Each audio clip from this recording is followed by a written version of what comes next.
All right, good stuff. Welcome everyone to another Q&A session where we'll ask any questions we have relating to BA that is on our mind, and then we'll also practice something to help us strengthen our skills.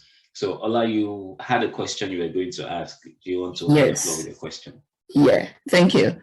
As a BA, how would you validate your prototype with the user experience and the user research team? So the key thing is for BAs, right? BAs, we have a role to play in prototyping, but it's not particularly our job. Good. And then secondly, if you are trying to validate a prototype, there is a place for show and tell or a playback session. And so once a product has gone through its test and deployment during an agile cycle, right? Because prototype is primarily an agile thing. Once it's gone through the show and tell, the development or whatever it is, through the grooming section, you mean? The grooming section, the refinement section. So the is this going to be after delivery? After delivery. So not delivery of everything, but a small chunk of it. You know, in agile, you deliver in small chunks and then you go and do increments. In increments, and then you go back and do a playback session to show people that this is what you said, this is what we've delivered. It's not the entire thing, but this is one functionality that has been delivered. So your playback session is one session where you can check that what you've delivered works. However, in that 2 weeks cycle, your sprint cycle, when the developers are developing or the people are doing what they need to do on that particular stuff, your prototype might be used just to see that things work. So when you create a prototype, it's like a mimicking version of the real thing, right? And usually when you create that prototype, people just, you want to see that it works, but it's not the real thing. So you have an opportunity to do a show and tell. And in that show and tell, it might not, so even if it's not what has been delivered against, in your show and tell, there's usually a chance for people to say, so we're looking to develop this particular product. So they will come with what's been developed, the functionality, how it works. And then they will also talk about what you've been doing in the back burner, because show and tell is usually like an hour or an hour 45 minutes long. And so the things you've been doing in the last 2 weeks that hasn't gone into production mode yet or hasn't gone into development mode, you can also show them. So for example, if you're working on a website and you create a prototype of a website, when you're doing your show and tell, you can say, oh, so this is one of the things we've been working on in the last 1 week. And these are the things that it will do. You can then show them that this is what it looks like. And then you now ask people, are there any questions? Does this confirm what you've been looking at, what you had in mind? Any questions, any room for improvement before we go into the next iteration? Yeah. Okay. And we'll talk about it. Okay. I think you mean the sprint review session. That's it. Not in that section, not in the sprint review session. Not in the sprint review. So the sprint review, you've already finished the things you want to do, right? So in your show and tell, so now it depends on the organization. So there's a playback session, there's a show and tell. Some organizations just have one show and tell. In that show and tell, they will show you what has been developed, what's in the pipeline for development, what you're currently working on, and what the next steps are. So that's usually your chance or your opportunity to say, oh, this is a prototype of what we are going to develop in the next cycle. Okay. This is what it does. This is how it functions. It's not the real thing. It's just a prototype. And then that will give people opportunity to, because show and tell really is for people or your stakeholders to see what you've developed, what you are developing, and what you plan to develop. And it's an opportunity for them to ask questions, to challenge things, or to make suggestions. All right. Thank you. Is there any reason why you asked specifically? Yes, I was asked that question in an interview. Okay. And what was your? I mean, the way I addressed it is that, I mean, we validate requirements that has been completed, just like you said, not the final that just that specific iteration. That's when we invite the clients to come in and we show them what we've done in that iteration. If there's any amendments or anything they would like to take out from it, that is a section whereby we discuss that. And if they are happy, we find out from them what they want us to move into the next iteration. Because I mean, I didn't really understand what it was, but from the way you've explained it. The session is called Show and Tell. Show and Tell. Okay, I'm hearing this for the first time. So. Oh, okay. Yeah, so some organizations will have Show and Tell and then playback. Okay. Some organizations will just have Show and Tell. Some will just have playback. So there are two different things. But if they are used as one, so playback session is to play back what's been done throughout the sprint, what's been developed. It shows you everything until what was developed or shippable product that has been developed. You know, so you show them the live version of functionality you've done. The Show and Tell is you are showing everything that has been done, what you are doing, what you plan to do, and then you're telling them about it. Cool. Thank you. Mariam, it seems like you wanted to say something.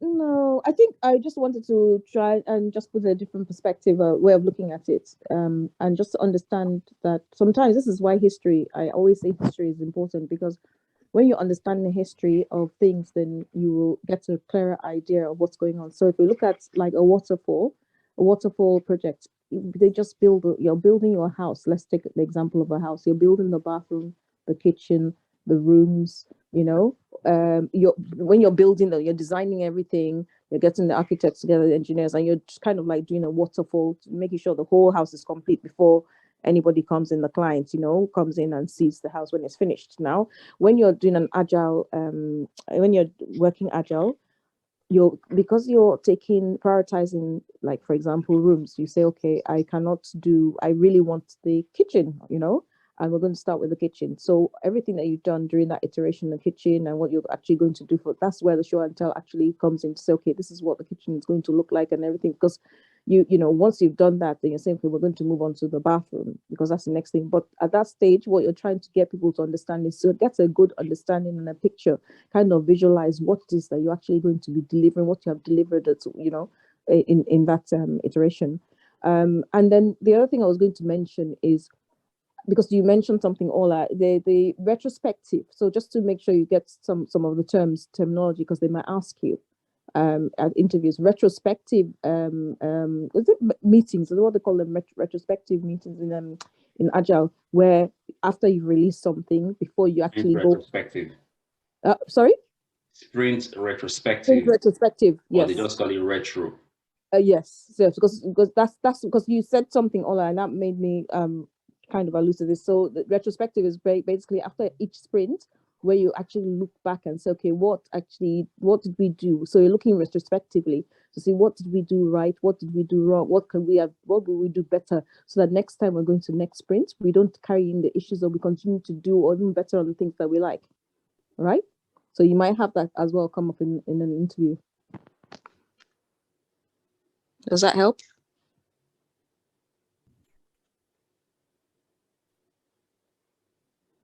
Are you there, Ola? She's on mute. She doesn't know. She's on mute. Okay. I'm sure. Anyway, so that's it. Anyway. Yeah. So, what I was hoping, any other questions before we jump into what we have today?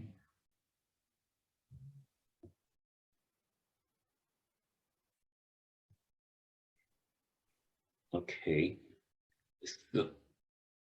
So what I was hoping we could do today really was to look at the case study and try to identify the requirements that are there. And if you have enough time, try to see if there's a way to break the requirements look at the sentences, elicit the requirements from there, break the requirements, and if possible, analyze the requirement for completeness. So one way of doing it, there are multiple ways to skin a cat, but one way of doing it is, let me share this screen first so that you can see what I'm talking about. It's a blank screen. So where is it?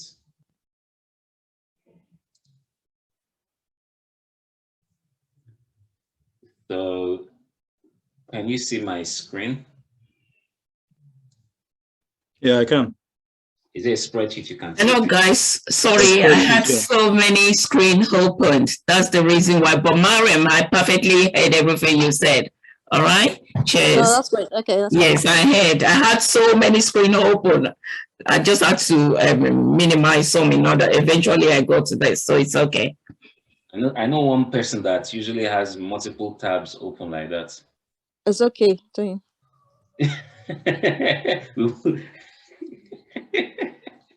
We didn't caucus anybody's name, Marian. So usually, if you remember this, these stuffs here from when we're categorizing requirements, you see that we said functional requirements would usually have something like this. And then we called out more of the CRUD, create, read, update, and delete.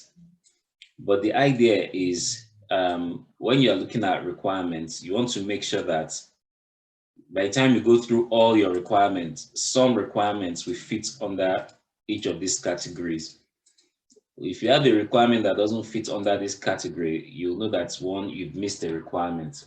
And then it also helps you to ask the relevant questions when it comes to requirement statements that you've been given. So if I pull up, I'm not sure what you can see on the screen, if it's now a PDF. It's an Excel sheet. It's still like, okay, so let me just share screen one. I think that's better. So there's a PDF now on the screen. So if you're looking in the case study, the proposed system, right? There are lots of requirements in just this section alone. And I just want us to focus on this section because the other sections next week, we'll be looking at other areas like, we'll be looking at next week, I want us to look at a specific area. Where is it? Yes, next week, I want us to look at this area where we can then do wireframes, right? And then we'll all take a stab at practicing how to use wireframes. And this is based on conversations. So the key for us really is to look at the proposed system. I shared the case study in the WhatsApp group. So I don't know if you all got the opportunity to pick it up. And it's to look at, comb through each of the sentences, one by one, because each one of them could potentially be a requirement, right? And if we take the first one as an example, let me just copy that and then go into the spreadsheet to explain what I mean. Hold on, let me see. I'm sharing the screen. Is it a spreadsheet you can see now? Yes. Okay, so because before I was sharing the app. So let's say this is the requirement here. Let me just paste it there for now.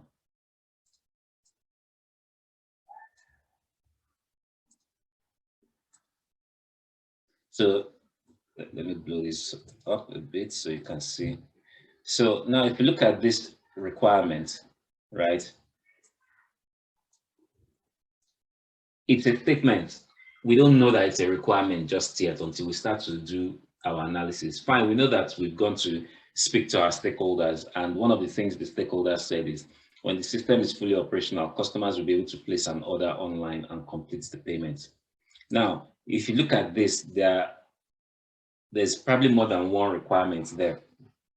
And one of the first things you want to do as a BA is to look at a statement and break it down. So we don't know for start what a fully operational system means. Right? So this is where you go back and ask the stakeholder, what do you mean by saying when the system is fully operational? What does fully operational mean? Then they'll break it down to you. Okay, so that you don't assume that you know what fully operational means. And then you now look at the next statement there. Customers will be able to place an order online and complete payment processing. To me, these are two requirements. The first one is the customer shall be able to place an order online. And then the second one is the customer shall be able to complete the payment process. And so what you want to now do is, when you're looking at this type of requirements, it's possible that even though we've broken these requirements down, there could potentially be smaller chunks of requirements in there. So this is where you put your process mind or your process hat on. And you say to the client, okay, so we know that the customer will be able to place an order. Let's even assume that that is the end goal, place an order as one requirement. What are some of the things that will lead to being able to place an order? Or what are some of the things that the customer needs to be able to do to place an order? Hi, BC. And so you might ask the question around, should they be able to add an item? You know, in order for you to place an order, what are the things that need to happen? And so they might say, oh yeah, we want them to be able to add an item. What about modifying items in the baskets? Yes. What about deleting an item if they don't want it? Yes. What about viewing an item in their shopping bag or shopping cart or even online? Yes. Will they be able to search for an item? Yes. Should the system display the item? Yes. Will they be able to compare one item to the other? Well, maybe not. They've already picked the item.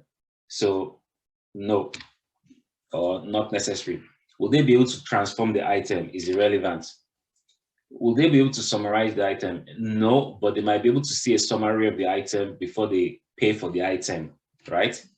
Will they Sorry, just a quick one, please, before you proceed. What do you mean by transform the item? Can you?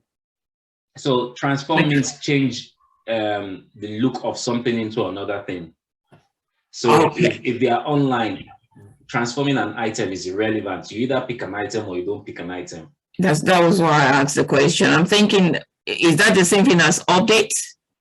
No. Update is either you add something to update what it looks like, or you take it out and put something else and you update your shopping cart based on what you've changed. So the status has changed. Transform is you are changing the look and feel of something. Updates could mean, in fact, updates could be after you've transformed it, you are validating what has been transformed, or you are adding something to what currently exists, or you are taking something away from what exists. You know, that's then you can update what it looks like. Maybe transform. Can you actually transform an order? For example, if I want to buy t-shirts, the t-shirt has been made. Say I'm placing an order for a t-shirt. Yeah. Can I actually transform that? Is it possible? Yeah, the size, the color. So you can change. Yeah, you can. That is update. You can Isn't change. I don't know. Yeah. Updates will be when you are adding one more shirts, or maybe a color. I want a color on the shirts or something. A colored shirts, or No, adding. but I doubt that. I don't believe you can transform a shirt. You can change it. Or are we looking at it from Because what you're changing a digital is the program, order. for example, like an application? No, sorry, ignore me. Ignore that. No. So what every you're question creating, is valid. So you put in an order, right? And then when you actually decide, okay, I don't want this thing anymore. I want it to look different and everything. So what you actually, even if you're transforming the t-shirt or whatever it is, you're actually updating the order. Is the order that you're updating? You know, so you're saying I don't want this thing anymore. I want it to look like this now. So that's an update to the order that you actually have. So what you're saying is that it's not transform. No, I don't think it's transform. That's my thought. I think maybe what will help is if we gave you an example of what transform would be. Because to me, to the best of my knowledge, the way I interpret transform is to change. And we already have, do we have updates anywhere there? There's no updates yet. There's no updates. Updates is here, but we haven't Update is there. You know, when you're updating something, you're not necessarily just changing the thing. So you can transform an item, right? You can change the nature of an item, but it's only after you've completed it and you've probably verified it that you can now say, I've updated the status. So there are two different things.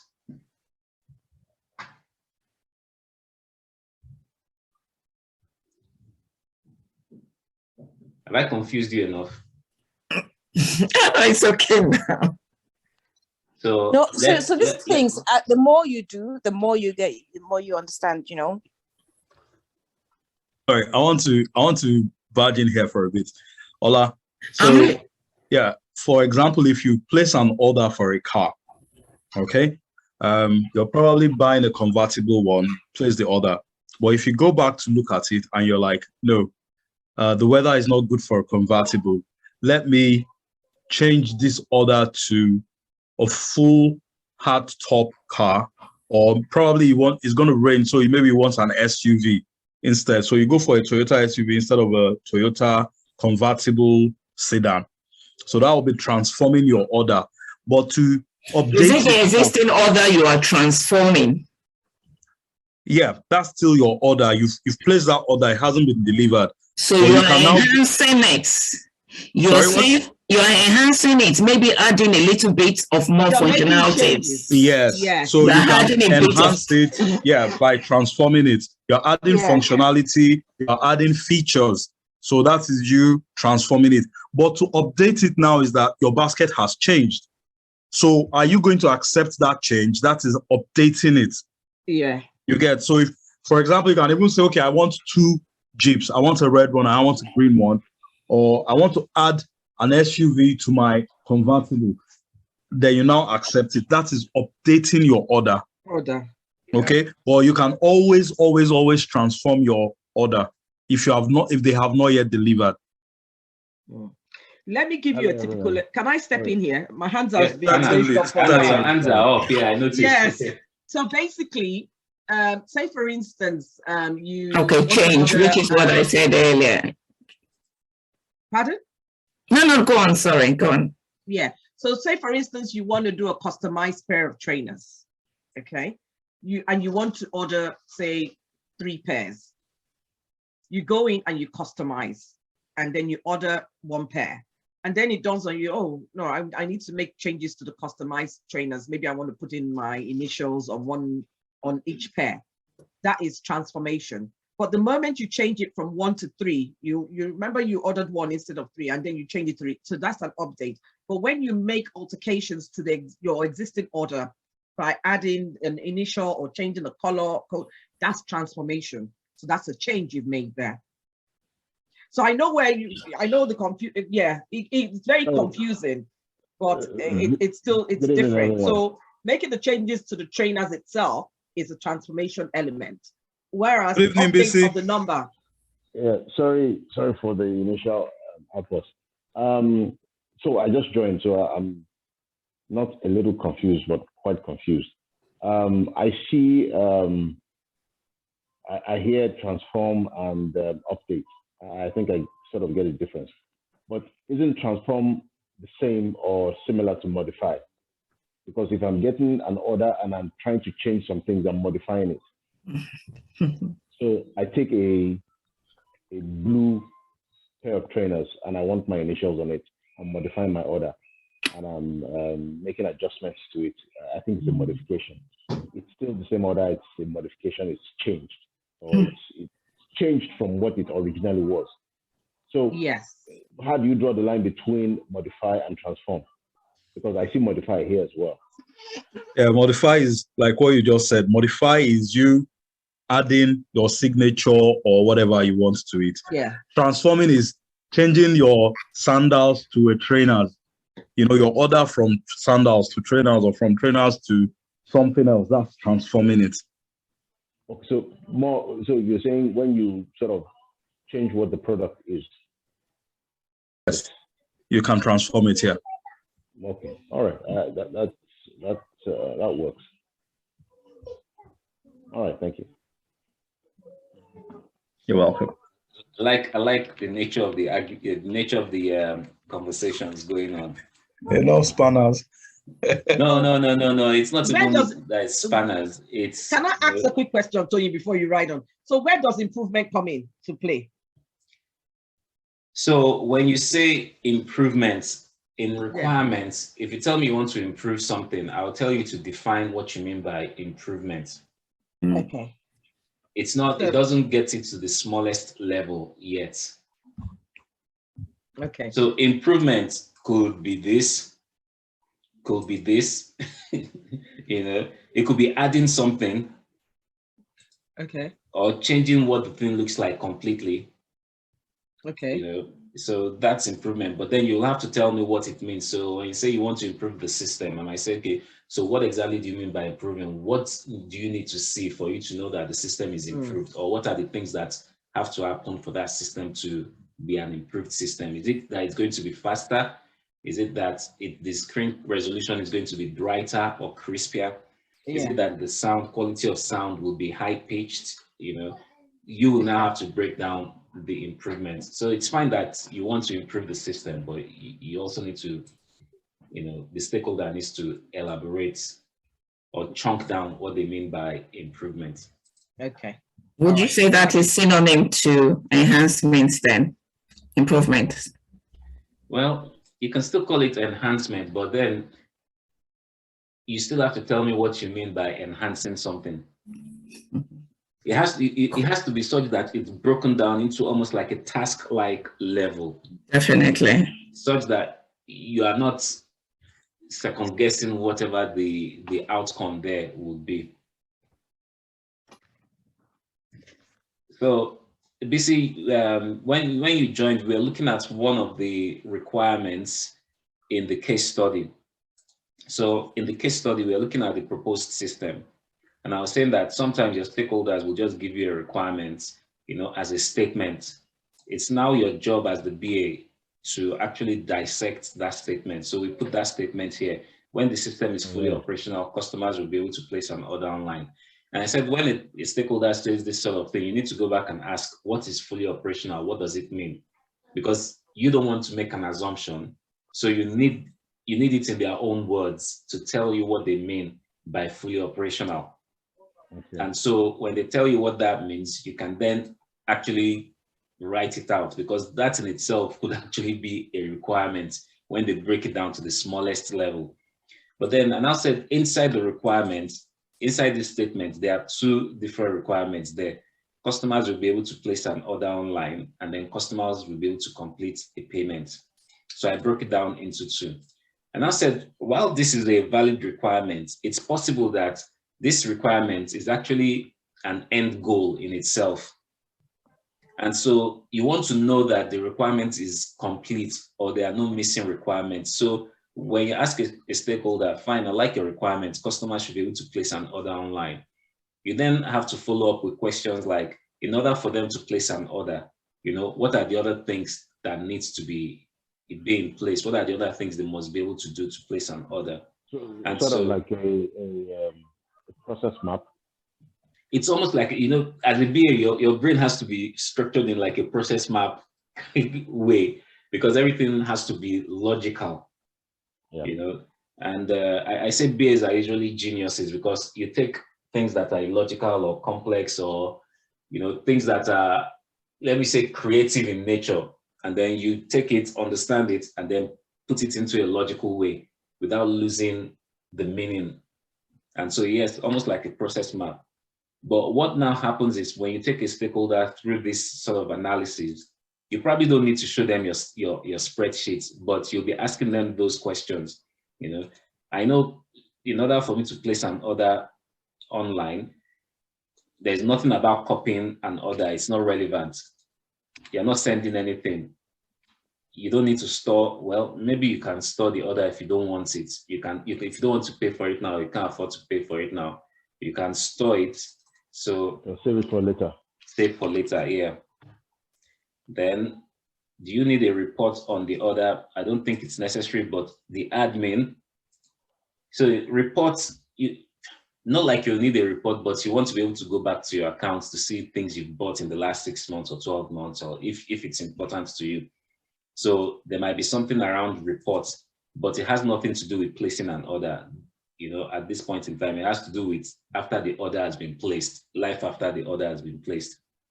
And then record, you want a record of, well, if you've placed an order, you want a record of it in form of a receipt or an evidence that you've placed an order. Create, yes, you want to be able to create an order. So creating an order might mean that, I think create is not right. You don't create the order. The orders are already there. You want to select an order. So that shows that there is one, then just, and this is how you start thinking about all these things. And then you'll be validating it with the stakeholder. So by the time you've gone through all of these things, you'll probably now see that this one requirement now has all these children that the stakeholder probably didn't think about when they were saying they want the customer to be able to place an order online. And so you'll find that you might now have to start saying the customer shall be able to add an order to their shopping basket or shopping cart. With this one, there's always the issue of naming convention. You just tell them, stick to one name. Is it basket or cart? Because you want to make sure there's consistency. But for the sake of what we're doing here now, it's one of the two. You can use any of them. And then you might have another requirement that says the customer shall be able to modify items in the shopping cart.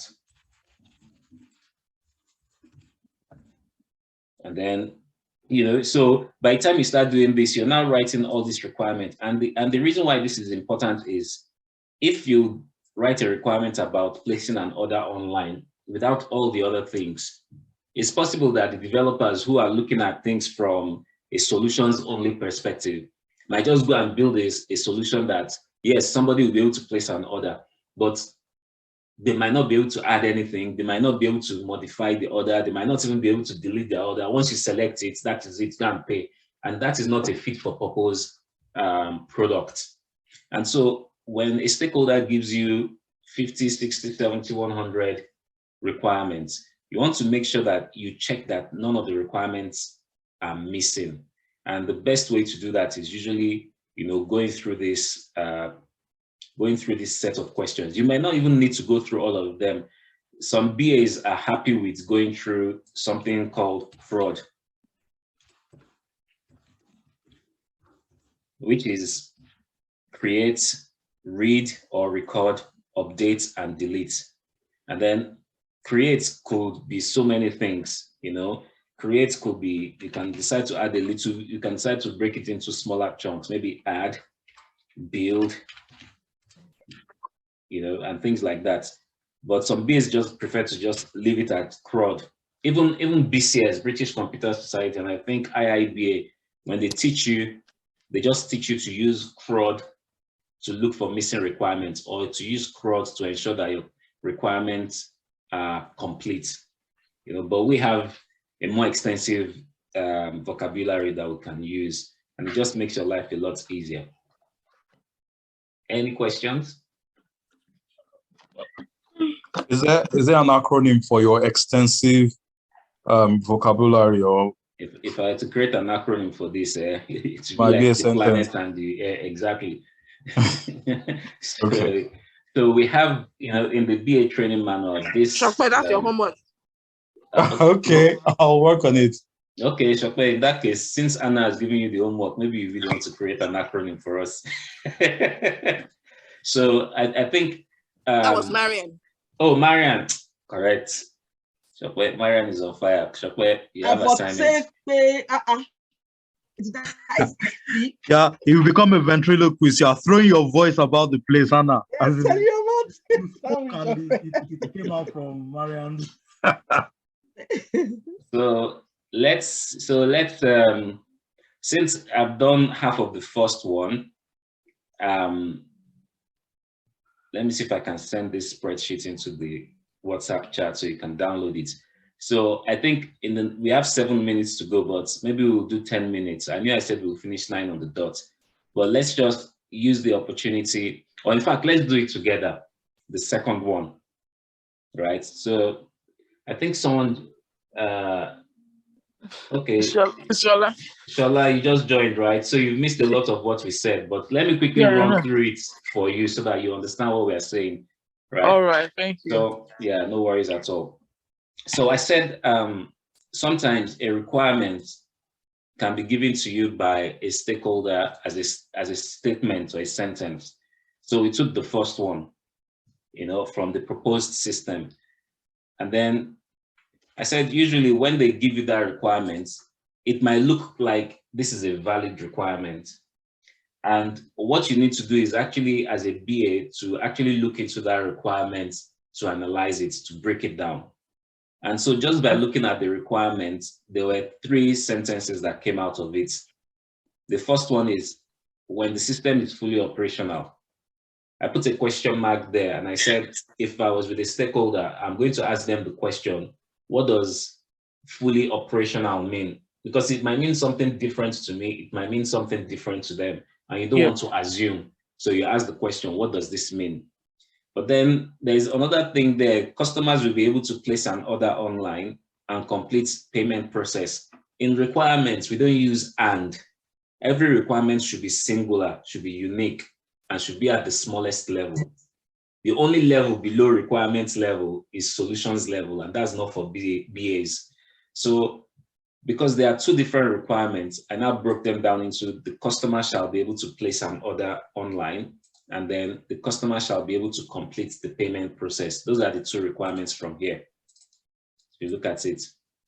And so I now said, once you've done this, you've broken down the requirement like this, you want to sit down with your stakeholder and ask questions, because whilst this requirement looks valid and it looks small enough, there are things that have to happen for these requirements to actually work. And if you take this requirement and just go with it, you might have a system that is not fit for purpose. And so you use this spreadsheet. You don't need to share it with your stakeholders, but you use it to ask questions. In order for the customer to place an order online, should they be able to add something to the order or add something to their shopping cart? They'll most likely tell you yes. Should they be able to modify the order? They'll tell you yes. Can they delete an order? Yes. So we went through, each of these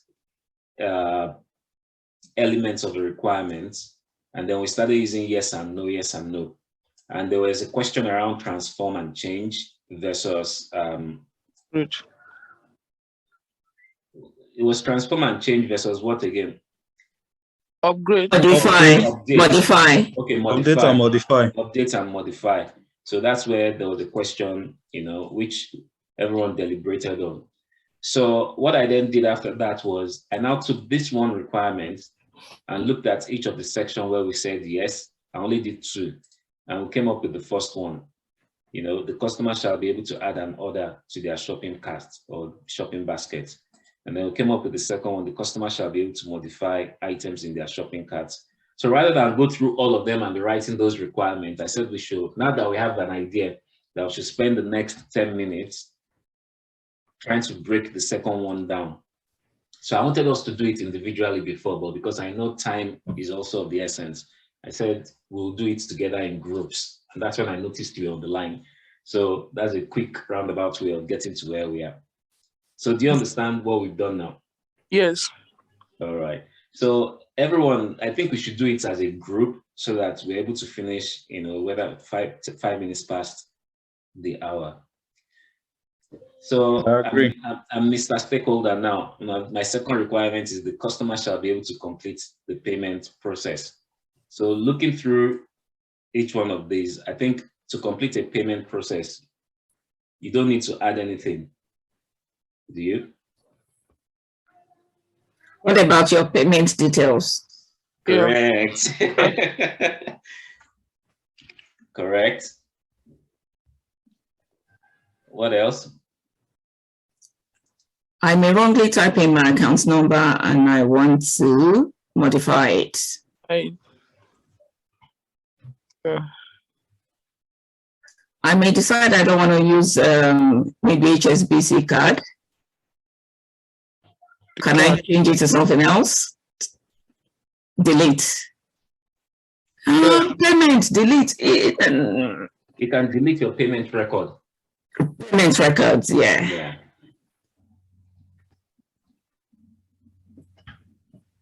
Someone else should talk now. You are giving Ola the. If I was going to say somebody will collect prize now for saying this and it's $10,000, Ola will have been winning that prize. So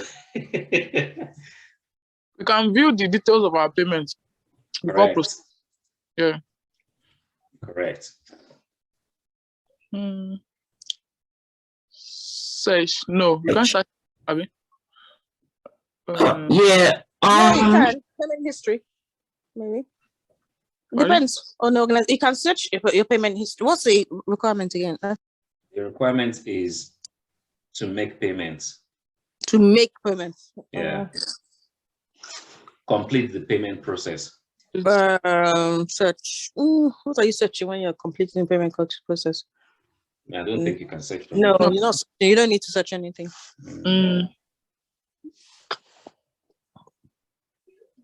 Next one. I think it's important that the system display that you completed successfully. Yeah. Complete. Now, initially say no to this one unless anyone. Yeah, I don't know why. Yeah. Transform upgrades. You can change your but you know when you change your payments, say like for example your old cards, you're changing your cards. Yeah, if your payment detail has changed, maybe because expired or something. I think change the payment method. Yeah.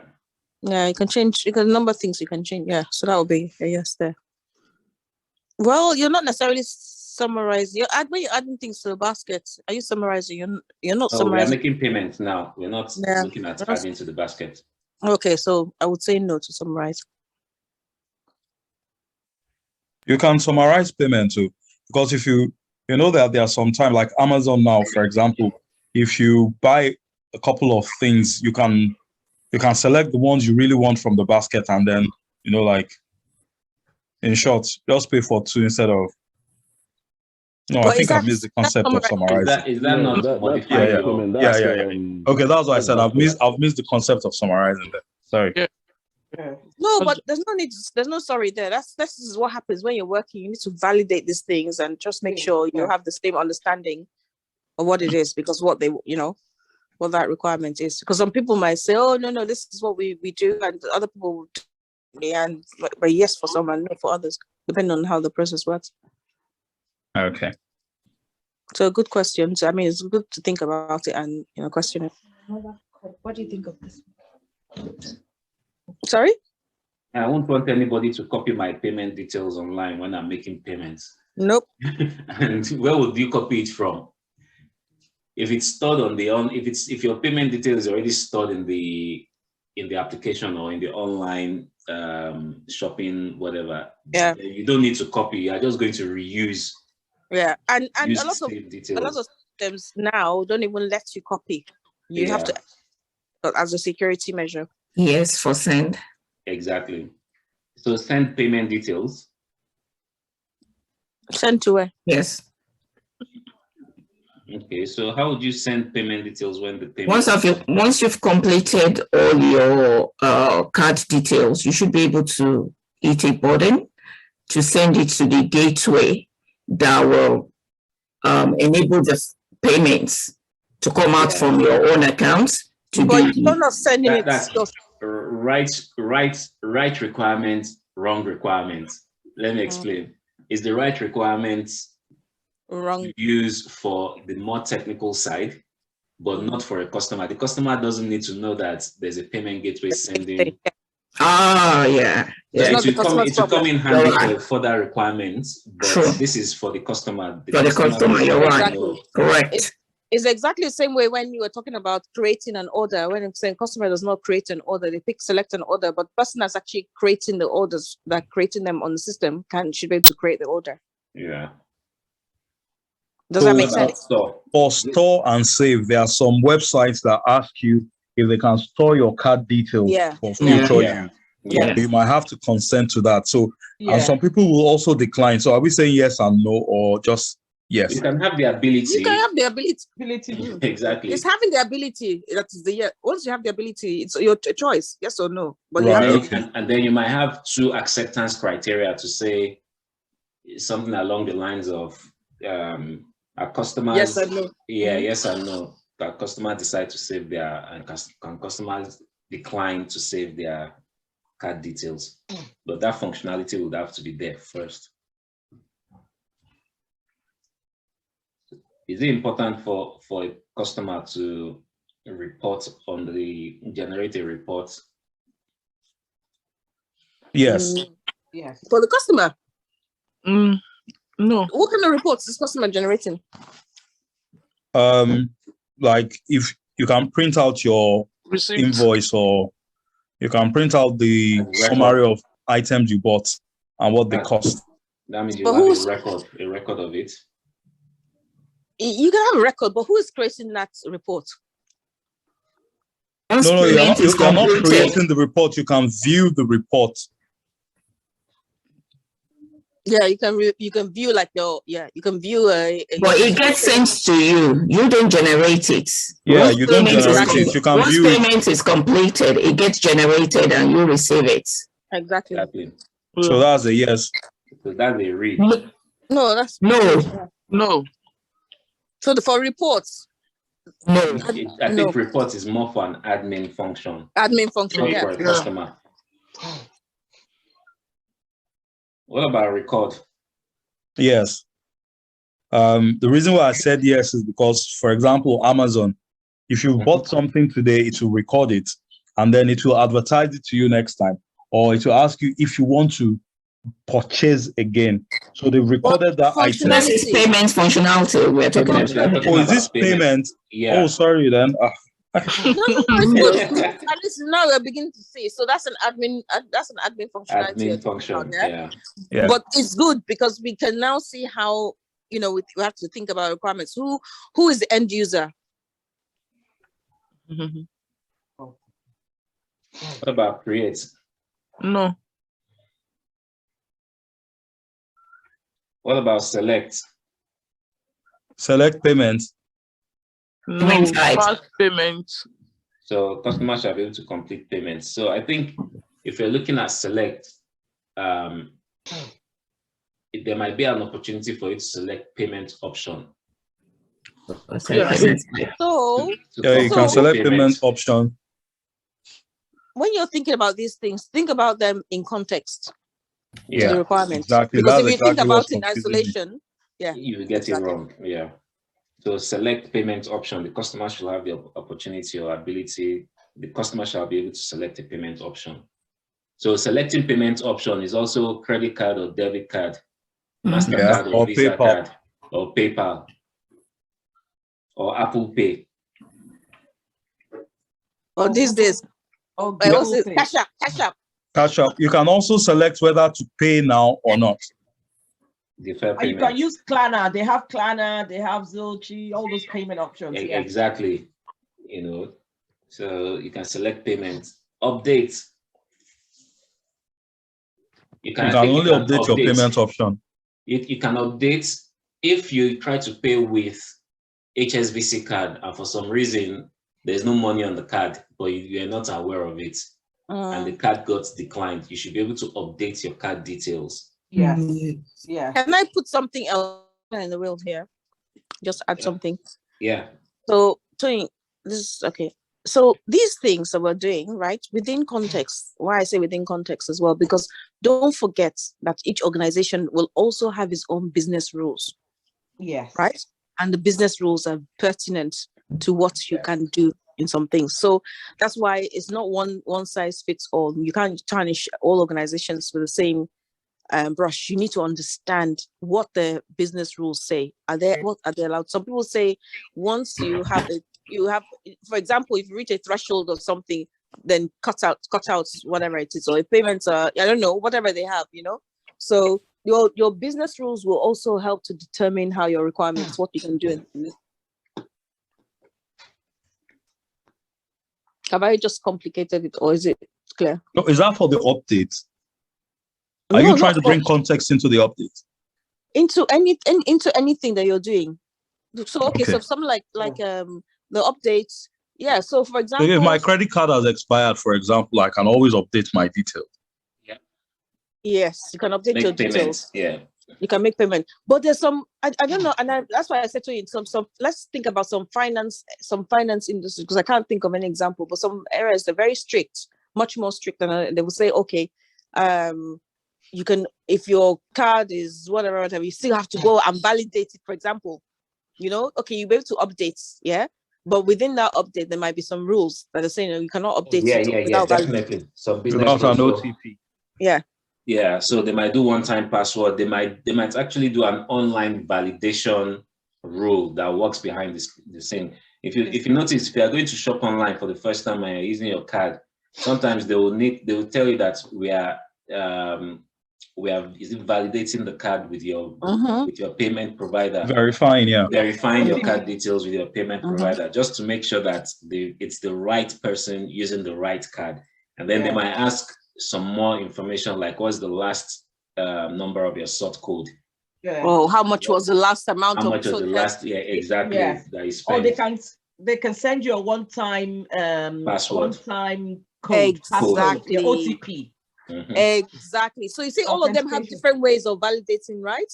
Different ways. So that's what the point I'm making. So based on the organization, you need to know, you need to know what the business rules are, and when you're writing, when you're putting these things, yes, you can do, but you need to understand the business rules behind them as well, because they will make a big difference. Okay. How your requirements are written. So I guess capturing that, maybe we can do another day. Capture business rules. No, we'll talk about business rules some other day. So it's part of so if you look at proposed system, business policies are there as well. Yeah. So while we have 3 or 4 here, by the time you start going through, there's a host of requirements sitting in this proposed system. But while there are only 4 business policies, you as the BA will now have to identify business rules. And business rules are the things that effectively become policies once they've been signed off. So they might not have been policy, or there might be a policy that exists that covers such rules. So where a policy does not exist, you'll be helping the business to identify the policy. And once they agree on the policy, become a business policy. So we'll do that in maybe on one of the other trainings, because next week I want us to do wireframing.